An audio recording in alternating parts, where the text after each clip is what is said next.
So now you get to the gameplay, the look, but the story. You know, because you got to hit us in the feels, right? Like super hard, and you just did that. Wattson's backstory, who she is. Let's dive deeper into that. Wattson's kind of different from the way we usually do things because usually it's very collaborative and we're creating the character at the same time, all the different departments, and we're working together.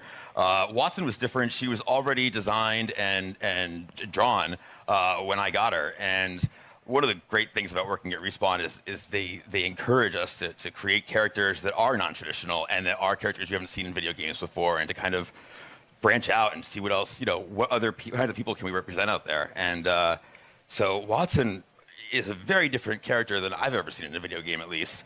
And everything is based off of what these guys created. I mean, it's all, every single part of her backstory is connected somehow to either her abilities or her look.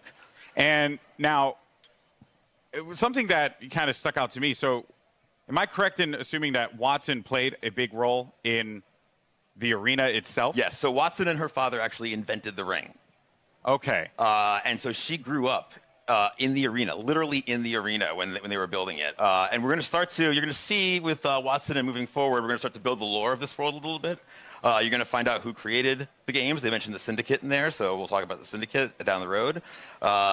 You're starting to build more and more of a universe. Yeah. Which is great. So she's in here, so all the legends must know her. Oh, yeah. She was their kid sister, basically. She was always hanging around the arena, and she got to know all the legends and got to watch all of them. She's not a mercenary. She's not a soldier. Her role is of support. And so everybody loves Wattson. She's the one person that could probably unite all the legends together. Including Caustic. Caustic respects her. She's a scientist. Okay. She's an engineer. Okay, so like was a strong word for Caustic. Yeah, I don't know if Caustic likes anybody. Okay, that's fair. Yeah. That's fair. Well, yeah, that's super cool. I mean, blown away by this character so far. Now, I mentioned before we're going to talk about the abilities because when you revealed these to me, I was floored, jaw-dropping. And a lot of people online were kind of like guessing as to like what it would be, and I'm very happy to see that a lot of them, some had the right idea, but for the most part, what she's capable of doing is ridiculous. So let's just talk about the active. First thing, defenses. Yes. So the Wattson has more interrelated abilities than probably any other current character we have. You really need to understand how they all interact.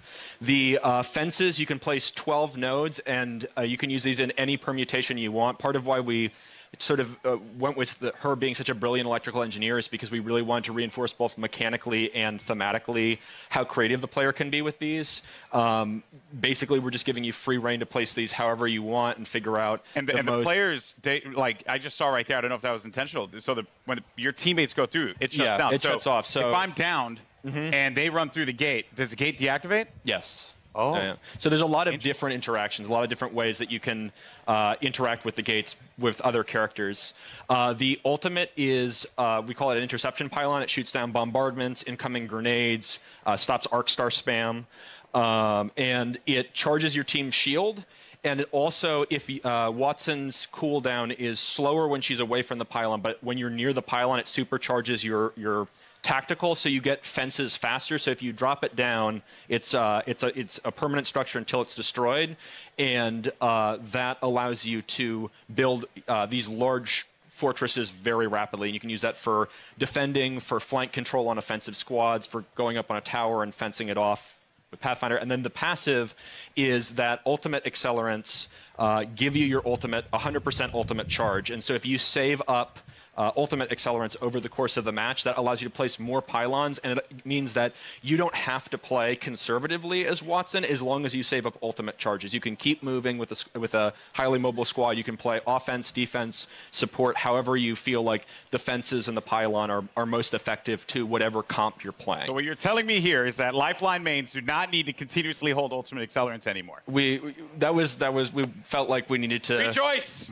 That's right. We did it, people. Finally, because everyone's like really mean to me if I don't like use the ult accelerant. It's not fair. Oh wow. So that is That is ridiculous. There's also when they cross the fences, you get pinged as well. Oh, yeah. So if any enemies cross through the fences, it pings your entire squad. So there's a situational awareness element to them as well. Wow. So if you know, so this is why like she grew up in the arena. If you know where all the choke points, the entrances, the exits are, you can set up fences there, and you'll know exactly when an enemy crosses. I'm even thinking about like compositions and how like it could work out. You know, maybe for any Gibraltar mains out there, maybe find a little. No one cheered for that. Feels bad, man. Maybe there's like a little synergy there that can be created. There's a lot that can be done with these fences and being able to block off certain chokes. Yeah, I think it's really the big sort of the ceiling is how creative people can get with it, and I'm really excited to see what people do with it. And from an art perspective here, you know, they're very distinct. They stand out.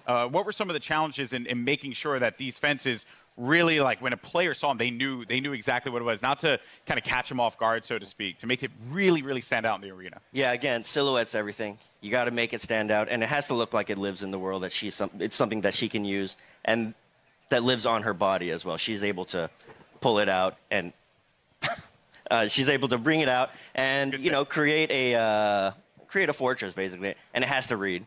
So we had concept artists working on every little detail, and the modelers as well. And we had to test it out. We tested it out. We play it in-game, or in-house, and make sure it reads well. And these guys do a tremendous job of it, too. I'm like, I need, like, a post with electricity that goes between the two. Yeah. And they create really cool stuff with just that kind of vague, hand-wavy designer description. Everything about it has clearly been thought out. This legend is going to be incredible. I can't wait to play Wattson. You guys excited? Wattson?